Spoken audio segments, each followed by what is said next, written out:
Ar y caea yma yn yr ysgol, nes i chwarae yn gêm gyntaf o rygbi erioed.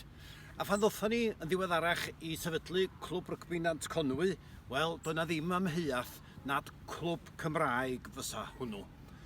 A mae hogia a genod y dyffryn yma wedi gwisgo'r bathodyn yna efo balchdar byth ers hynny. Yn ysgol Dyffryn Conwy, y ges i hefyd yr arfa i greu gyrfa i mi. A'r arfa hynny, geiriau Cymraeg. Geiriau Cymraeg i'w defnyddio ym mhob maes, ym mhob busnes, ym mhob beth sy'n rhoi pleser i mi.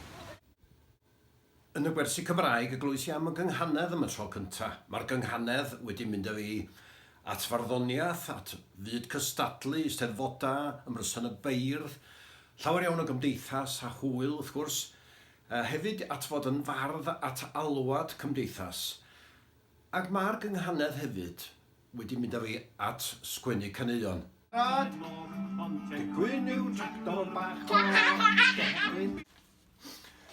Mae caneuon yn croesi ffinia.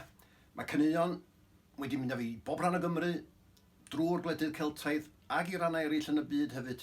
Mae caneuon Cymraeg yn cael eu canu ar radio a theledu ar draws y byd. Byddai'n cael rhyw chydig o ginioga bob blwyddyn am y caneuon sydd gen ni ar jukeboxes yn Sweden o bob man.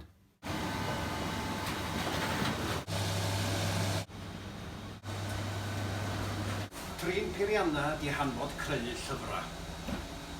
Mae'r iaith, wrth gwrs, yn bwysig. Da ni'n golygu, da ni'n trafod efo awdur, mae'r iaith yn dod i fewn wrth i ni ysbrysebu y marchnata. Ond yn ei hanfod, offer mecanyddol a digidol bellach sydd yn bwysig yn y wasg.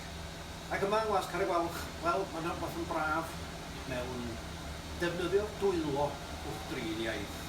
Mae'r Gymraeg wedi perthyn i fyd peirianna ers canoedd o flynyddoedd.